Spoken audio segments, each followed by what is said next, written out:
boa noite. Prazer estar aqui com vocês, a todos nós aqui.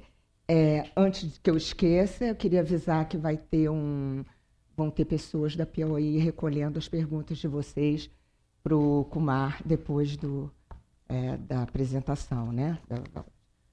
Bom, antes de começar as perguntas, eu queria falar algumas rápidas coisas sobre a Índia com vocês, né? Que para a maioria de nós brasileiros a Índia ainda é um grande mistério, né? Ainda que o Brasil faça parte dos BRICS, não é comum a gente ter muita notícia de lá, né? Então, quando a gente pensa na Índia, a gente sempre pensa em Gandhi, no curry, nos deuses hindus, nas castas, no chá, né?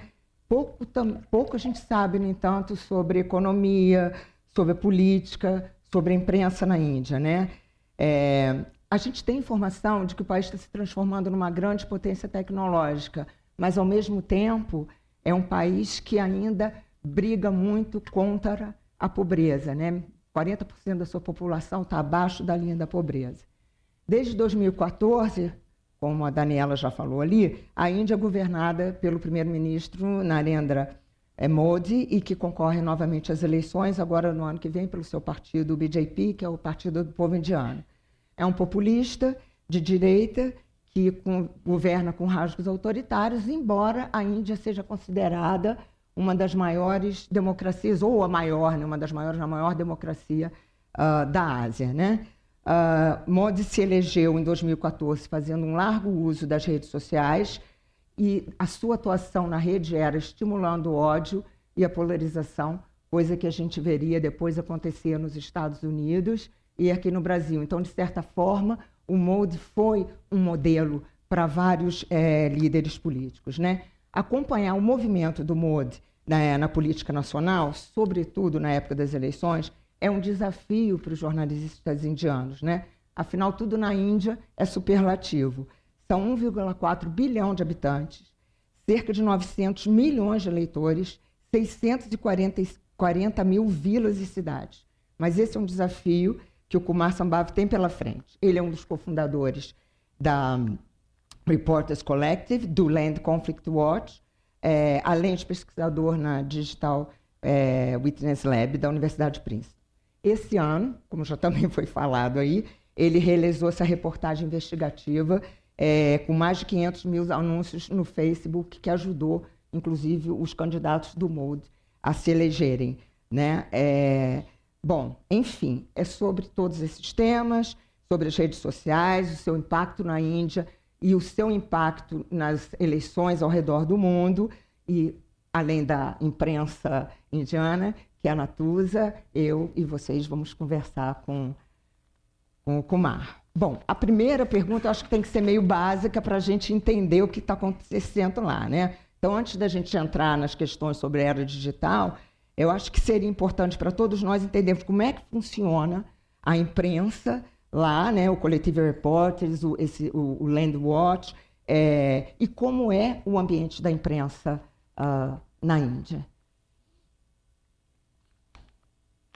Thank you so much. I feel really privileged and honored to be here with among all of you. This is my first time in Brazil, and all of you are just so nice. I've just enjoyed my last 2 days here, and this is a daunting task to be among two of your most prominent political journalists and be interviewed by them. So I do feel a certain sort of nervousness, but that's good, I guess, because I would be able to probably talk what's there in my mind. So thank you for having me here. And to start with, I guess you gave a very good introduction of what India is about, what's happening, and it's an amalgam of culture, it's an amalgam of class, caste, diversity, divisions, and it's very difficult to really understand the so much diversity in one place, like countries within country, but it's the functional democracy. It's the largest democracy, and that paradox a lot of times is the most interesting part. to me personally, as a journalist, I come from a region in India which is heavily drought prone, which is very low on resources. And I've seen the extremes of poverty, the extremes of caste and class divide in that region, and then sort of working in the capital in New Delhi, where you see all the wealth of the world. The difference between the richest, at some point last year, we had the third richest person in the world in India.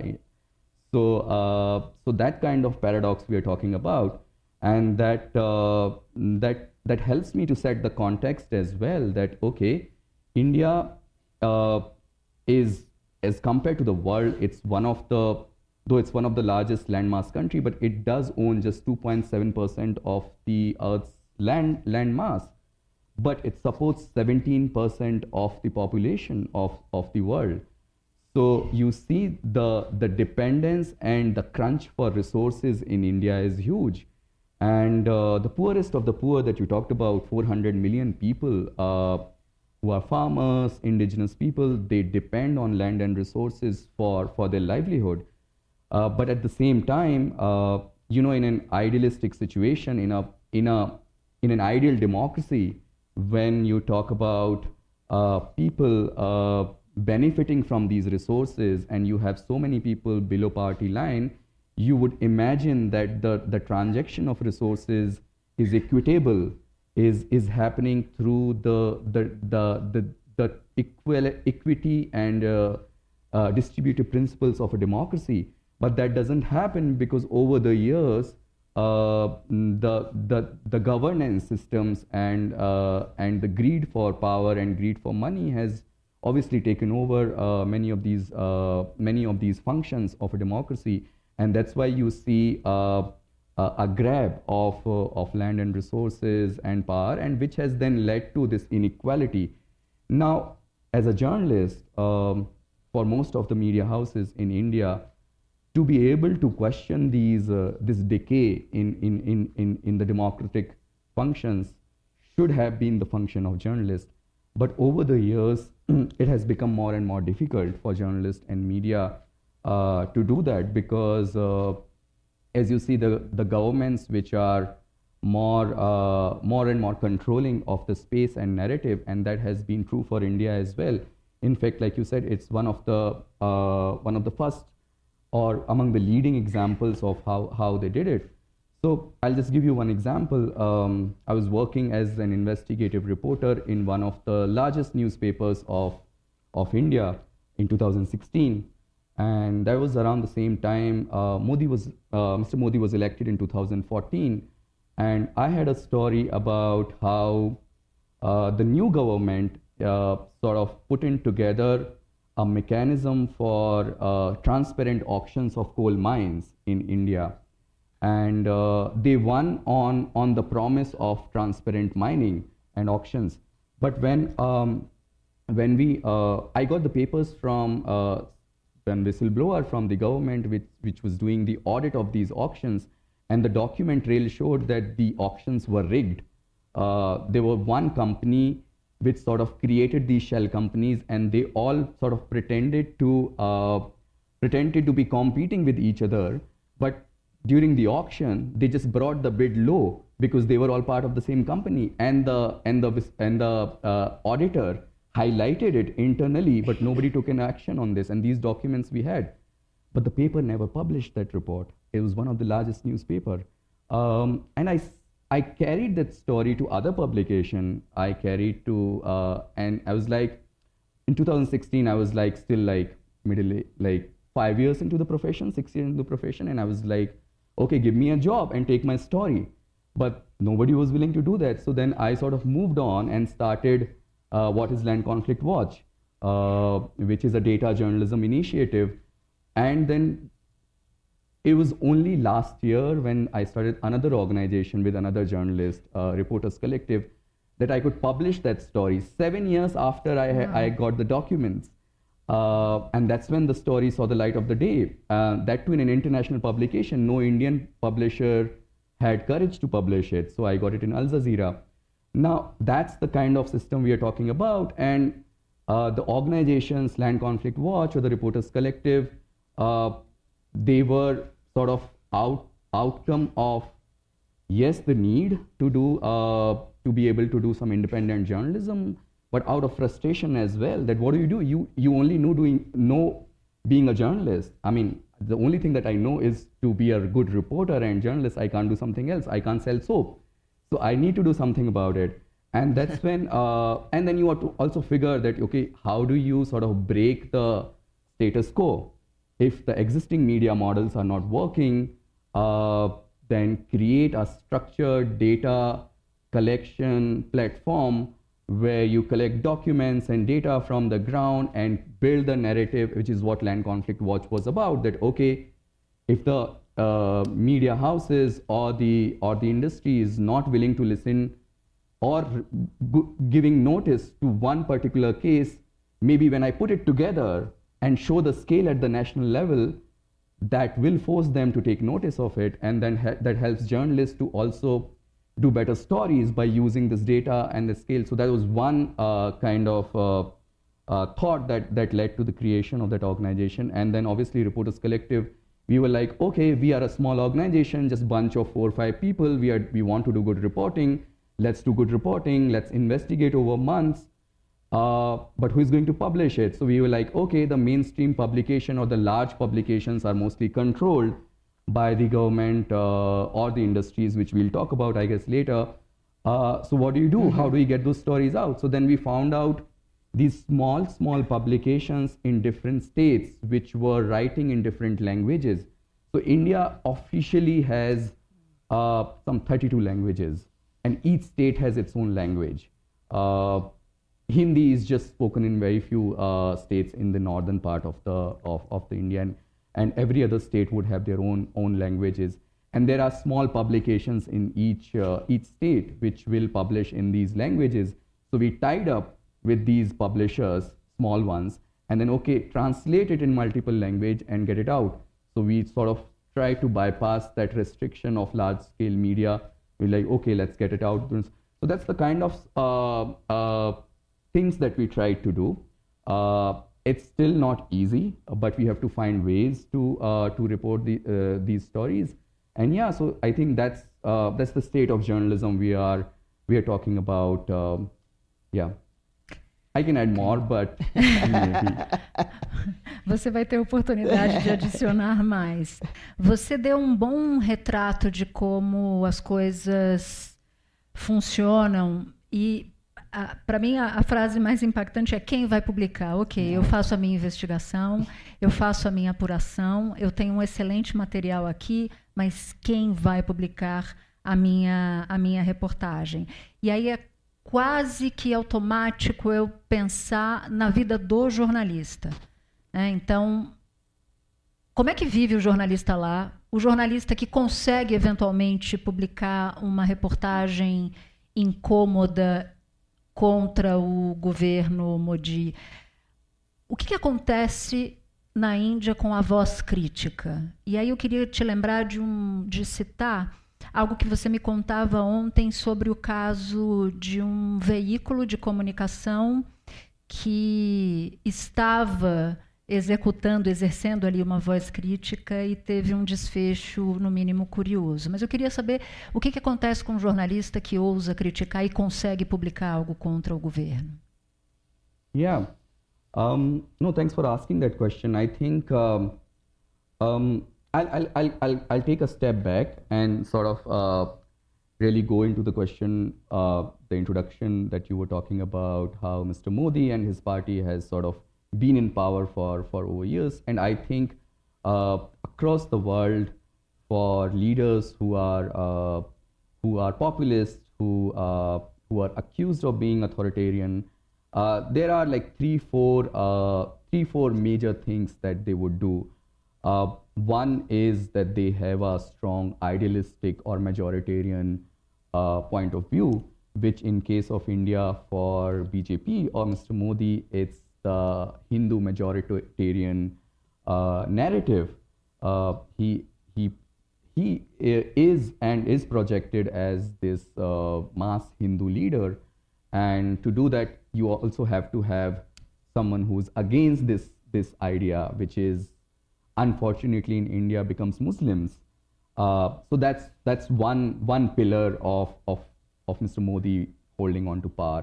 The second is the media narrative, which brings to your question that how do you build that narrative and how do you capture it, is by capturing mass media. And third, of course, is the recent social media and technology. How do you use it in elections, and which I think we'll talk about it. And yeah, so also then, and also killing the autonomy of the democratic institutions. These are, I think, 4 or 5 things. And what you asked about media, so what happened, I'll connect to what the anecdote I said. When I was in 2016, when I was trying to publish that story, just a year back, when the elections happened and Mr. Modi got into power, that newspaper created an investigations team and they hired us, which means they were willing to do some of this good work, but within a year of Mr. Modi being in power, things changed and the stories stopped getting published. And that was the time when the large newspapers, large channels, they were all sort of became pliant to the government. They would comply to their directions. And there are 2, 3, 4 reasons for this. I would say one, there's no business model for journalism in a country like India where many people are not able to really pay for the cost of what a newspaper would be, or a magazine would be, or a TV channel would be. So then how do you sort of run a media organization is by ad revenue from the governments. Government is the largest advertiser in India, and industries. Now, if you are critical of the government or any industry or any crony capitalism, you won't get ads from them. So your business is throttled. Then how do you sustain? So that was one thing. And then also in India, all news publications, large news publications would have other businesses as well. So if you are critical, the government can always sort of throttle your other businesses. They'll send tax notices, they'll do investigations on those, and they get threatened by those. So all these tricks were used, and then all large sort of publications, media houses, TV channels got pliant and they fell in line. So there was no space to work. There were a few exceptions, like the example I was giving you yesterday. It's a very interesting story. It was one of the first private news channels in India. It's called NDTV. Initially, it was called New Delhi Television, but then the NDTV became this, really the flag bearer of good TV journalism in India. It's been there for 30, 40 years. The owners were one of the first one who started out a private TV channel, and its journalists were the first generation of TV journalists in India who went on to become the biggest and the most important TV journalists in India. Now, despite all this onslaught on media, the NDTV held its forte over the Modi government's 10 years or 12 years. And they would be critical. The anchors would have huge following. So you can't say that readers do not want to see any critical content of the government. There are huge amount of readers or viewers who were willing to pay for NDTV's viewership. And their anchors had one of the largest followers in India, and they were celebrities. And the government tried to sort of control. There were text notices sent to them. They never bent down. But one fine day, the third largest, richest person in the world, who's the richest person in India, who happens to be Mr. Modi's friend, the billionaire Gautam Adani, he bought the channel by a hostile takeover. They just bought all the shares, and the owners couldn't do much. And this happened just 6-7 months ago. And once they bought it, they made it very difficult for any of the journalists to work in that channel. And then one by one, all the journalists had to leave because they were not allowed to do anything. Now those journalists are either teaching in universities or have settled abroad because there's no space, nothing. So there was one channel which was holding forth, was killed by a hostile takeover by a businessman who is the closest friend of Mr. Modi. And yeah, so that's the kind of situation of journalism in India. O ano que vem vai ter a eleição para o primeiro-ministro, né? Então, está sendo formada uma coalizão de partidos na Índia para tentar enfrentar o Modi, né? Agora, você acha que isso é que eles têm condição de derrotar o Modi, ou o Modi ele se transformou agora numa ameaça à democracia indiana, dado todo esse poder que ele tem no país? Como é que é a oposição a ele, né? Yeah, I think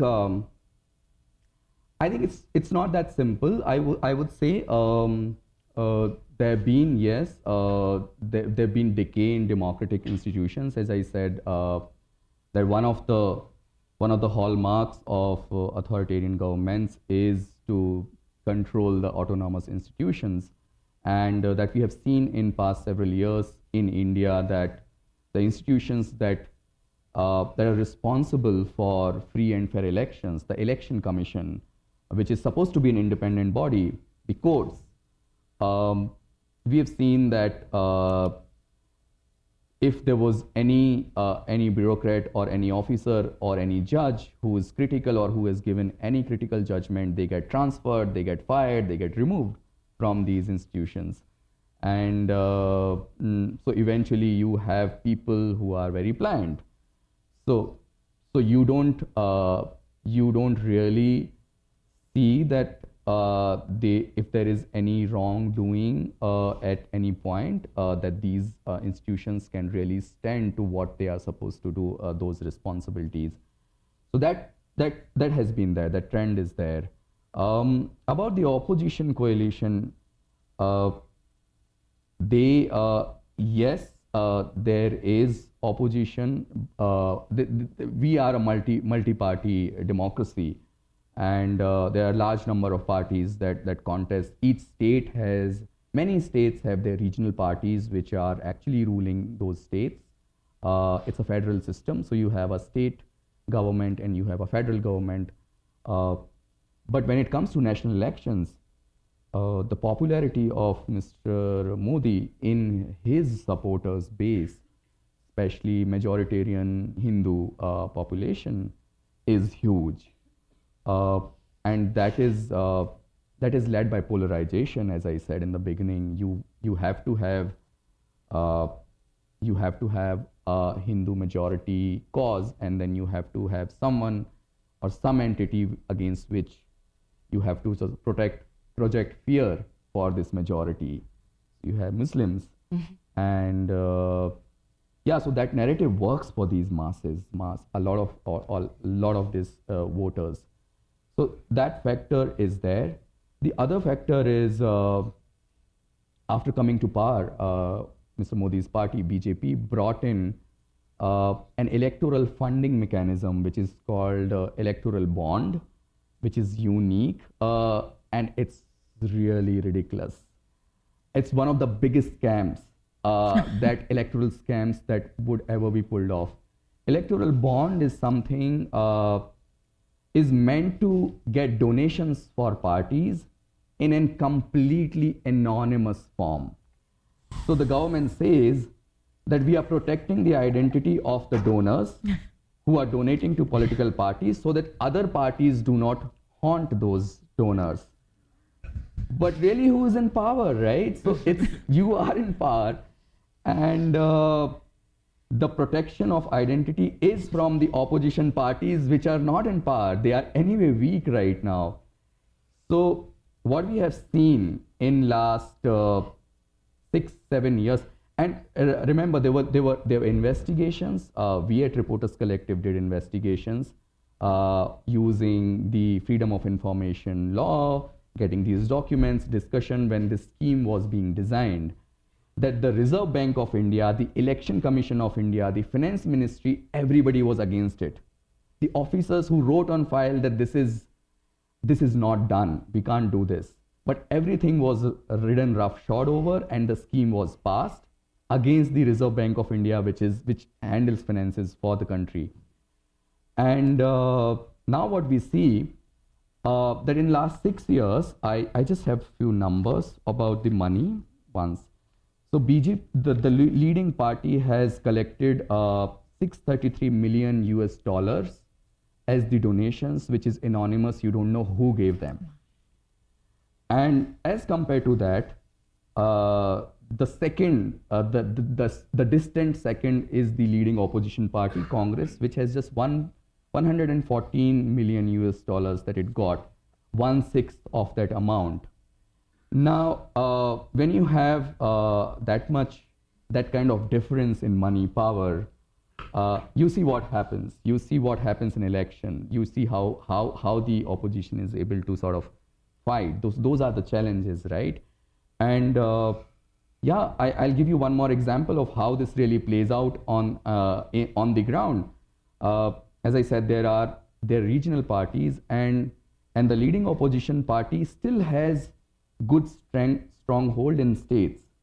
So right before the last election in 2019, they say there is a semi-final. So the state elections happen at different times. Bunch of states would go to election at different point of time. There are 30 states, about 30 states in India. Now, just before the 2009 election, a year before, there were 5 states which went to elections. Out of 5, in almost all of them, BJP was defeated. The leading opposition party, Congress, won because people voted for it. And state equations are very different. But still, in the national election, BJP came with huge majority.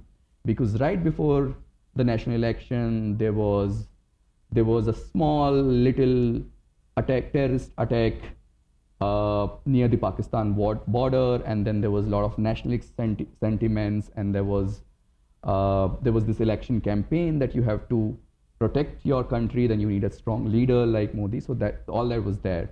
But what I was trying to say is, out of these 5 states, in 3 states where Congress came to power, in 2 years, within 2 years, the governments were toppled. How? The leaders who were elected from these opposition parties, they switched over in the middle of the government to the BJP, to Mr. Modi's party. And how that happened, there were charges against these leaders who were elected by the central government for investigations against corruption, etc., etc. And the moment they switched over, those charges were dropped. And those governments were dropped. And then there's like a movie drama that plays out. You have, when this toppling was happening, this bunch of leaders were actually taken in a bus by leading party to a resort. And they were locked down and nobody could access them. The party, leading opposition party, could not have access to them. And when they come out, they're like, we have switched over to the other side. So the elected government got toppled, and the unelected party which lost, then they came into power in one of these 2 states. They tried with the third one, but by that time the opposition learned, and they got to know that, okay, this is the model. And so they then, in advance, as a precaution, they protected their MLAs, the lead, and then they took them in a bus, took them in an unknown resort, and protected them. So yeah, that kind of drama happens. Now, what media does in that case? It's entertainment for them. It was like Operation Lotus. So Lotus is the symbol of BJP, and for all the media, it was like hyper nationalism. Look what this party is capable of doing. Operation Lotus, and they legitimized it. Yeah, I mean, it was ridiculous. So yeah, I mean, that's the kind of election and democratic processes that we are looking at. Eu quero entrar muito no caso de 2019 dos disparos em massa pelo WhatsApp, mas eu fiquei com uma curiosidade quando você faz um retrato de como é para os veículos de imprensa e para os jornalistas, se é comum ver jornalistas presos e o que normalmente acontece com esses jornalistas que fazem críticas ao governo e se eventualmente eles são acusados de traição, por exemplo. Yeah. I think in last 5 or 6 years, there are about 1 second. There was some disturbance here. So there've been some at least 17 journalists in last 5 years who have been sort of accused of treason and sedition against the government, just because they were critical and they would speak in public about wrongdoings and they'll report about it. 8 of them are right now behind bars. They are in jail.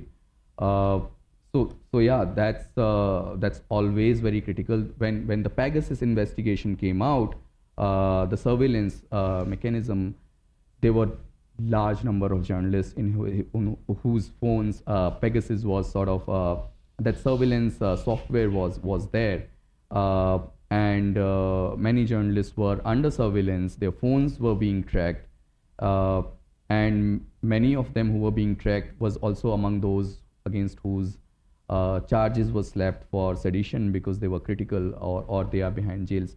So yeah, that's that's a very sort of very legit threat that journalists feel. It's become very there's always a chilling effect. Journalists have stopped being critical on social media, on Twitter, on Facebook. They are very careful of what they write. Activists have been put in jail. There's been one case where activists, there were investigations by Washington Post and others that found that there were false evidence planted in phone and laptops of activists to then frame them and arrest them.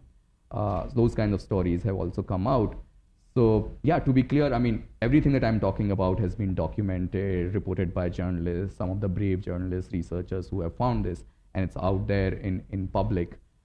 So there is that kind of situation. I think many journalists, when they try to do, they have to be very careful.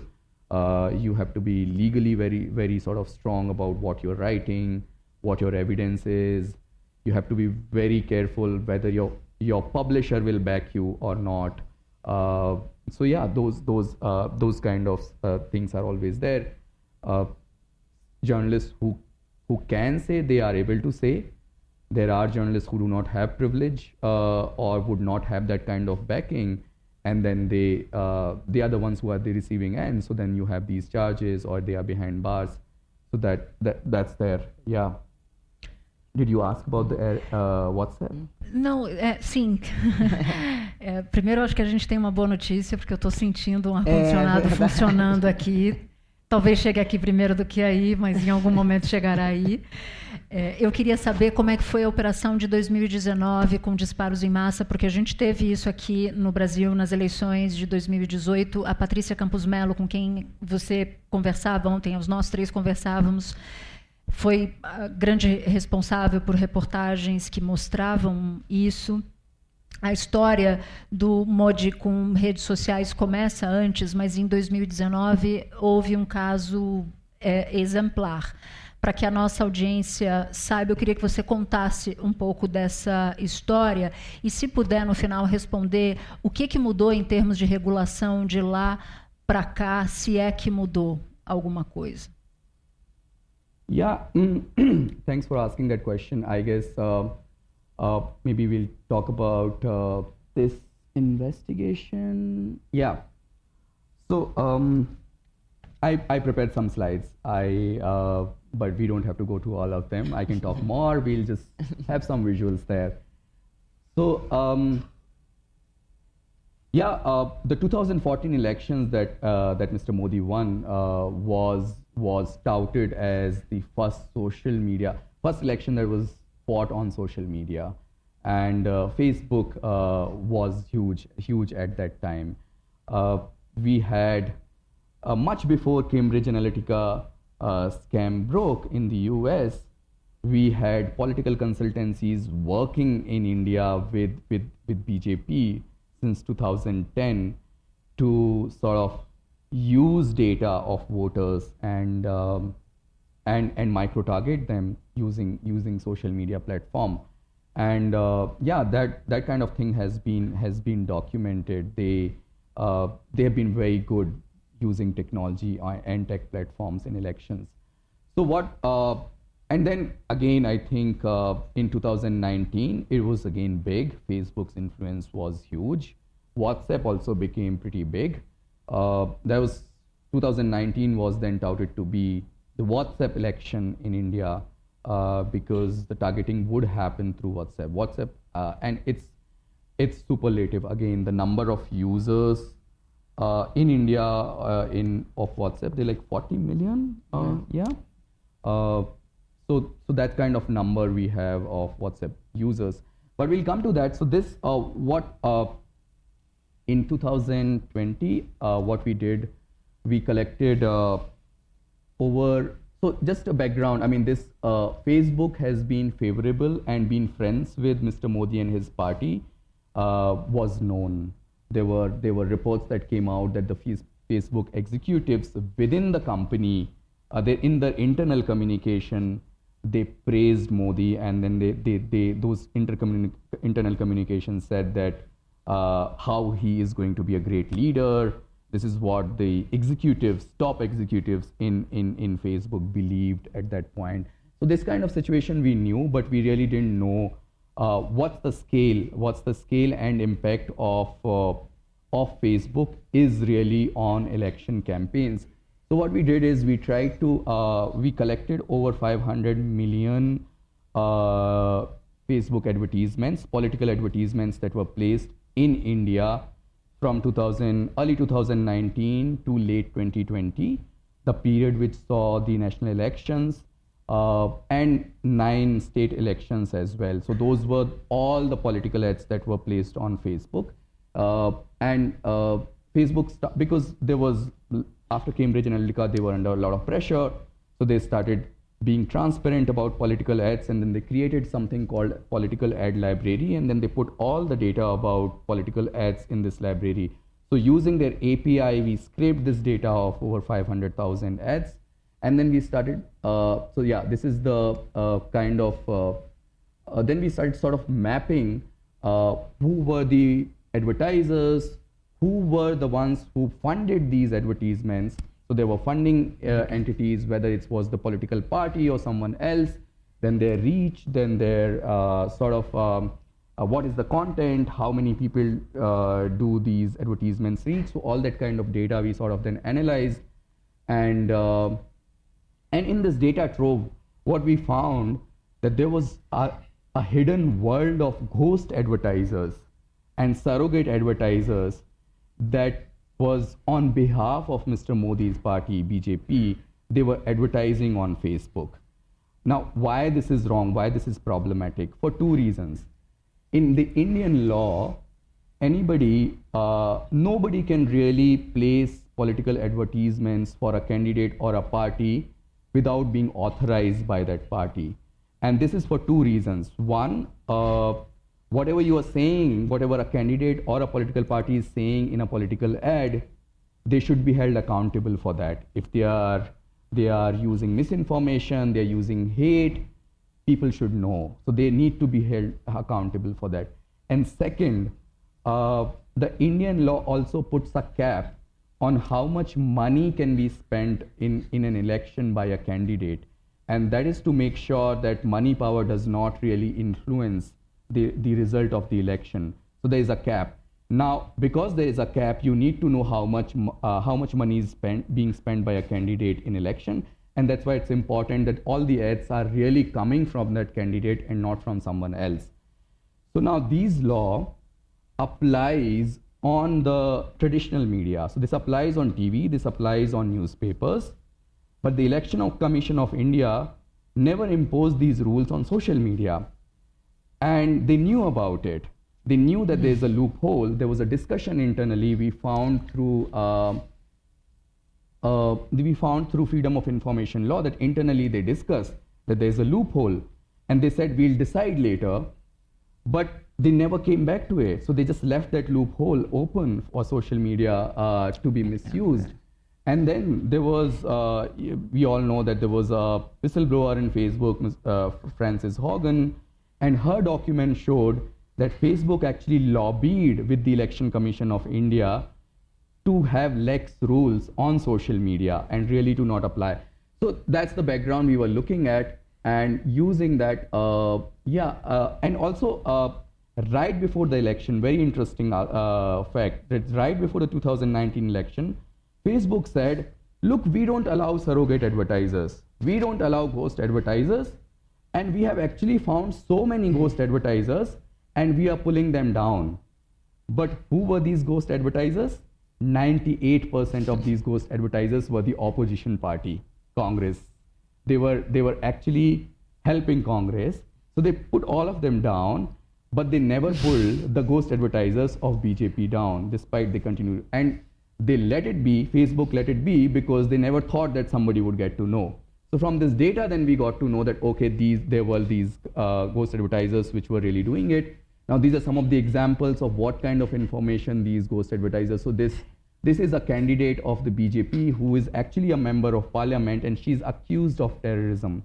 She's accused of planting a bomb in a Muslim majority area. And this advertisement by this ghost advertiser said that this candidate has been put in the election by BJP, who has been acquitted of the charges. She is not acquitted of the charges.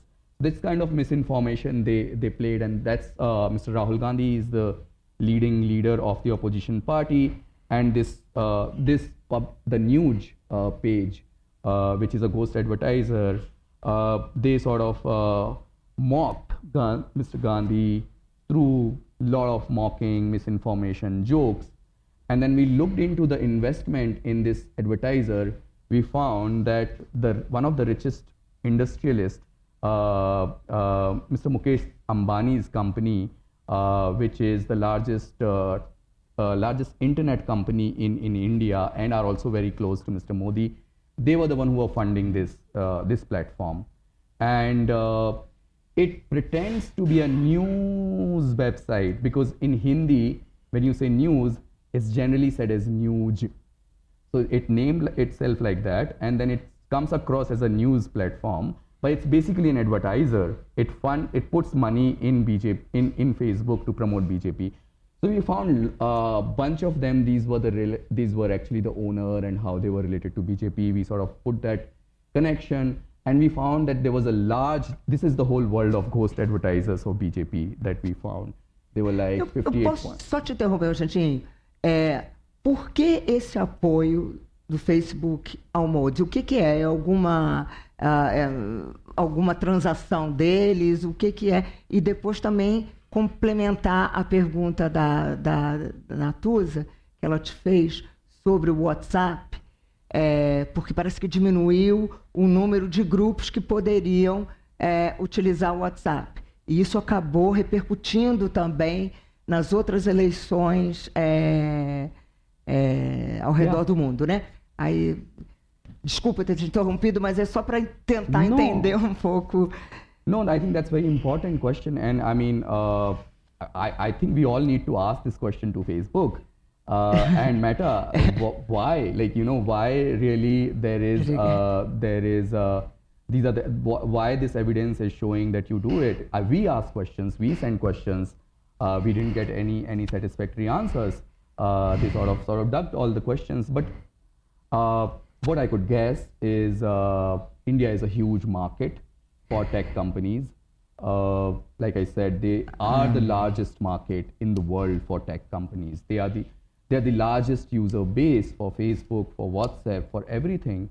And no company would really want to annoy the government or the ruling party in India for their market, for their profits, right? So that's a very sort of on the surface connection that's there. That's one. And yeah, you rightly said that during the elections, there was a lot of questions about how WhatsApp is being misused. Now that's a very interesting aspect. So when these accountability of WhatsApp platform questions were raised, WhatsApp put a lot of mechanism. The one was that you can't forward a message more than 5 times. or to more than 5, or if a multiple times forwarded message cannot be forwarded again to more than a group. The group size were also sort of limited. So there was around 150, actually 256 members could be added in one WhatsApp group at that point during the elections. But that happened during the elections. Now in the run-up to the 2019 election, everything has been in very subtle way and gradually changed. So we are back to 01 where we were. The number of members that can be added to WhatsApp group, from 256 they increased to 512, and now they increased to 1024. So it's like 4 times an increase. So you have those many people. The other limit that you said, that if a message on WhatsApp is forwarded multiple times, you can't send it to more than one group, right? It's good. It's a good technical mechanism. But that doesn't work in India. I'll tell you why. Because a political party like BJP has immense strength of cadres and volunteers who are willing to work for free for the party because they believe in the cause. So what they really do is they'll form these large number of WhatsApp groups and a chain of groups. And at every step in that infrastructure, there is manual labor involved. So you are really not looking at just the chain of WhatsApp groups, but you're breaking that chain every time, and there's a person involved who will copy paste the message. He doesn't really need to forward it. So he'll copy paste it, he'll change some words, and then forward to another 120 groups or 120 members. And then once it becomes multiple forwarded, they'll again just copy paste it and change it. So that the strength of having a cadre on the ground just bypasses those restrictions, and they doesn't apply anymore. Apart from increasing the strength of WhatsApp groups, WhatsApp also launched a feature called community. So you can create a community, and in one community you can have multiple groups, and you can send one message to the entire community at one go. So while the number of people in a group is limited to 1024, a community can have endless users, and just with one click you can send the message to everyone. So it doesn't make any sense to limit number of members in the group. Mm-hmm. So yeah, I think we're back to that square one, and all of this is really well designed to sort of suit a political party which wants to use this in elections. There's another aspect of WhatsApp, which is if a political leader is saying something from this stage to masses, all of you know what I'm going to tell you, or what I'm going to tell Natuza, that okay, Muslims are dangerous. I'm going to tell you, and I can be held accountable by the audience. But if I'm sending in WhatsApp group, nobody knows. People don't know from outside that what am I sending. And I can send completely opposite messages to different groups, and I wouldn't be held accountable. I can say a lie to this group, and I can say truth to this group, which is completely opposite. Nobody knows, because WhatsApp apparently is an encrypted channel. So WhatsApp wouldn't take accountability. Government would not regulate it because it's encrypted. You can't get into private messages. But at the same time, the mechanism is developed in a way that you are still broadcasting to masses without the accountability of a mass media. So that's what WhatsApp is going to do in the elections, I would say. Acho que eu... Quer começar com as perguntas da plateia? Um pouquinho, depois a gente volta para as Tá nossas, bom. porque tem um monte de pergunta aqui. Tá bom. Vamos ter uma pergunta do Danilo. Você acredita que as intervenções políticas causadas pelas redes sociais são resultado do neocolonialismo ou funcionam como um mecanismo interno? E qual a visão da cobertura ocidental sobre a política indiana? Yeah, do you want me to respond to one? Pode. Yeah. Tem várias aqui para você responder. Talvez pelo tempo fosse o caso de fazer mais uma ou duas, e aí ele responde as três, Talvez, para dar né? tempo de responder o máximo Mas, possível. Pode ser? Pode ser? Pode ser? Yeah. Pode fazer mais perguntas? Então, há poucos dias, é da Luísa Belchior, há poucos dias, a notícia do resgate de um grupo de 41 trabalhadores que tinham ficado presos em um túnel chamou a atenção do mundo.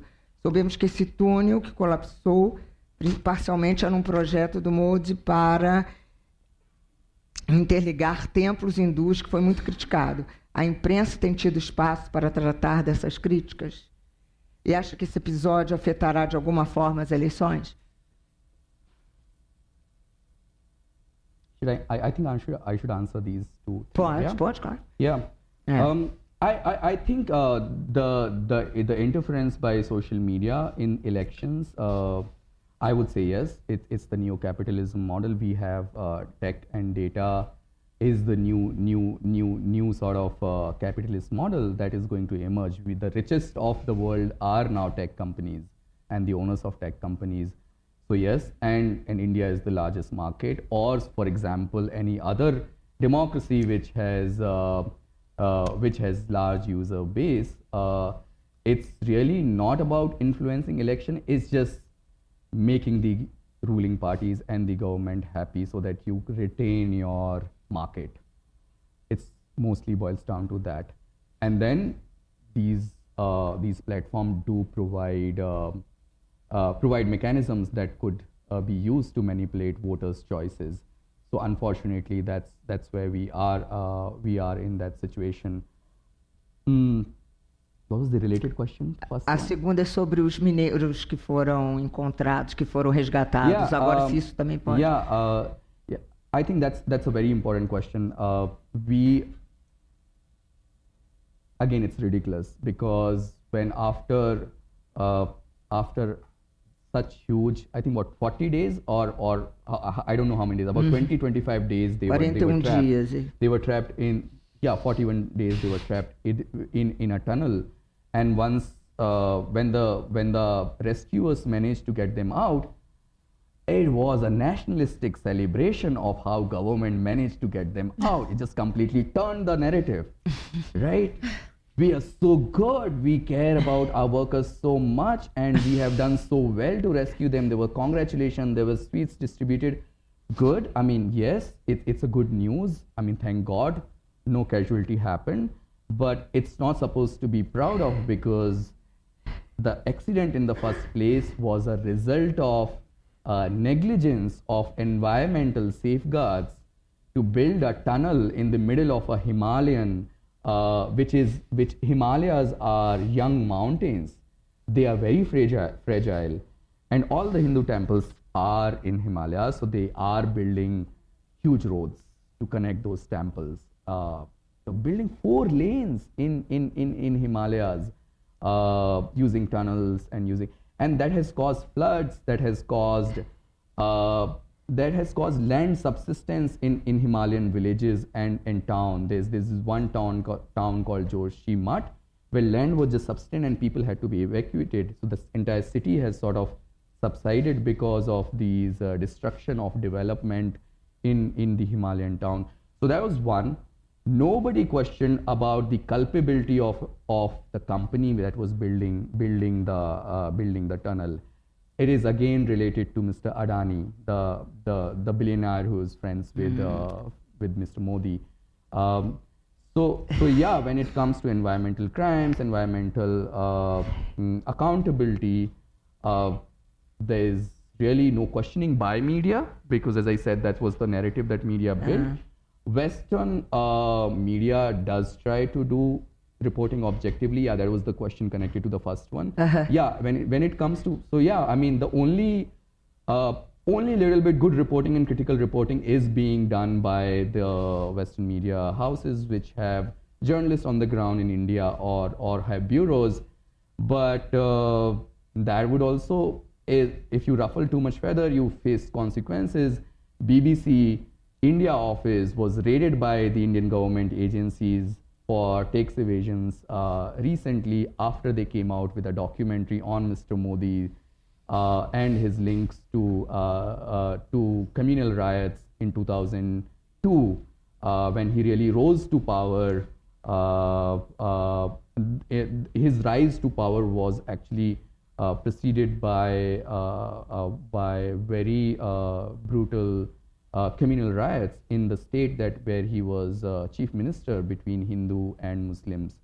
So BBC ran a documentary, and then their offices were raided for tax evasion. Yeah. Cara.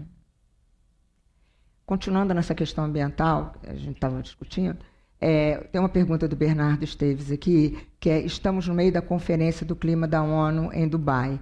Como a imprensa indiana cobre o posicionamento do governo nessas conferências? Há espaço para vozes críticas ao governo? Yeah, I think personally I feel as a journalist that while it plays out very differently in global negotiations in the climate change debate for India, and I feel a lot of journalists, it's very different when you are reporting about the global negotiations, because India takes a stand, and so do other developing countries, that the accountability of polluter pays principle should be applicable in these global negotiations, and there should be resources flow to developing countries to allow them to transition to cleaner technologies. And in that debate, I think a lot of journalists do see the global power equations rather than just looking at the national accountability. So when I see a role of a journalist, it is to hold powerful to accountable, to ask difficult questions to whoever is in power. And while we do that, while we are supposed to do that domestically to our governments for how they operate our domestic agenda, how do they treat our agenda, at the same time, the journalists are supposed to, at the global platform, also ask the same questions of colonialization, of polluter, whether the polluters are paying or not, the historic responsibility, the equity in development. And I think in that kind of scenario, it becomes slightly different, and a lot of journalists do align with what the government, Indian government, or nations like BASIC take position in that scenario. So it becomes slightly easy. You can sometimes be on the same page with the government in those negotiations, even if you are a journalist who wants to do the right thing. So there it plays out slightly differently, I would say. Yeah. A gente está com o tempo já um pouquinho curto, mas eu queria te perguntar também sobre uma outra reportagem que vocês fizeram, como os partidos políticos utilizaram o sistema de identidade biométrica, que é exclusivo da Índia, para traçar o perfil dos eleitores e manipular suas escolhas. Além disso, o governo indiano planejou uma infraestrutura de vigilância de 360 graus para rastrear os seus cidadãos. Como que é isso? Como é que funciona isso? Yeah. So again, I mean, we have 2/3 of our population which lives below poverty line in India, and social services and social welfare is a very important aspect of Indian governance. At least I think 13% of India's GDP is spent on social welfare. You have free food, ration food for poor. You have subsidized housing, pension for old people. Now, there's been always a debate of how do you really identify who's the real eligible person is, and the government started using technology to identify these eligible people. And to do that, they then pushed a national identity project, which is biometric based. So there's a huge database which has all our biometrics data, and there's a unique number given to each individual. Now, using that unique data, a lot of profiling is done in the databases by the state governments, by the central government. So they'll collect, in the name of social welfare, they'll collect data of how much I earn, how much I spend, what's my electricity bill, what's my education is, how many sisters, younger siblings, elder siblings have, what's my education, what's their education, who am I related to. It's all there. It could all be seen on a screen, right? And the logic behind this is that they really want to identify the right beneficiary. But this data could be misused for whatever, right? This is actually passed on to private players to profile you. whether I'm eligible for a loan or not, whether I would be able to pay that loan.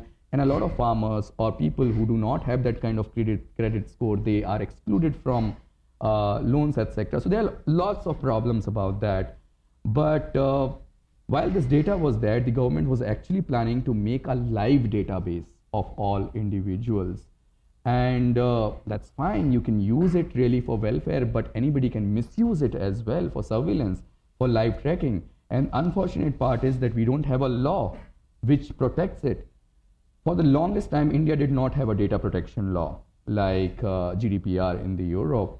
And we actually debated that law for 6 years. It was in parliament, there were multiple committees, there were multiple versions of it, and they would never finalize that law.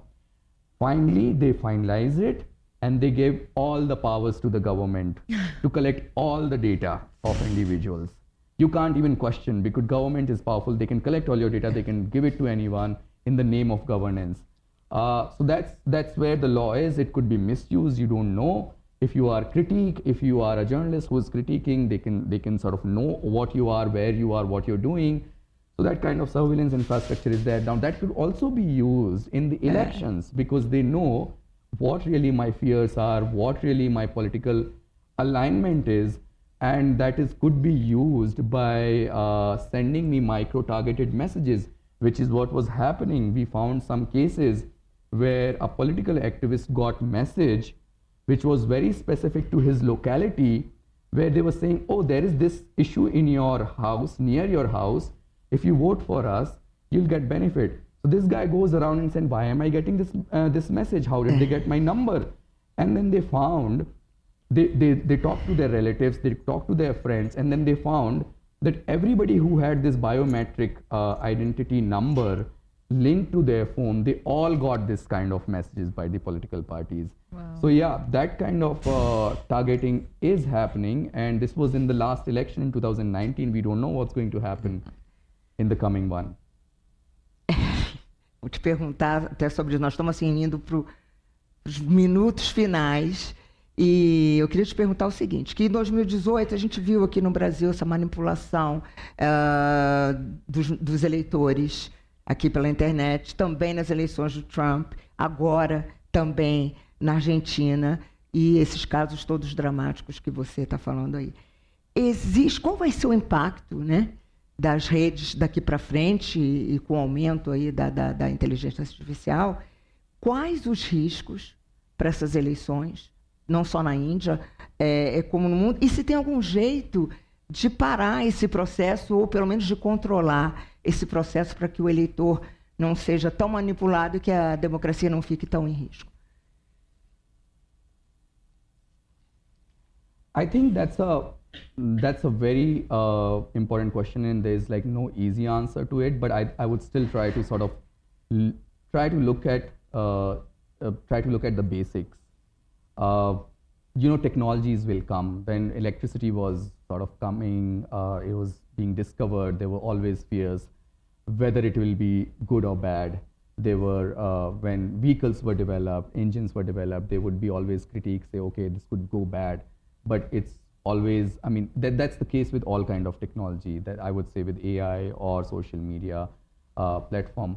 I think what is important is the intent and the regulation to sort of really make sure that emerging technologies are used for the good and not for bad, which is what is not happening.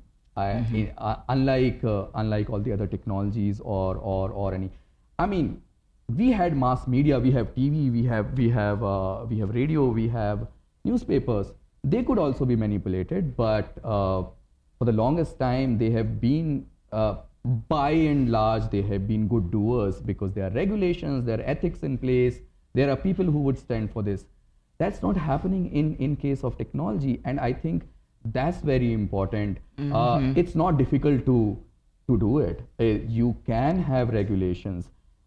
Like in India, what I was talking about, you need to have basic election regulations in place. You are regulating TV, you are regulating newspapers, that there can't be ghost advertisers there.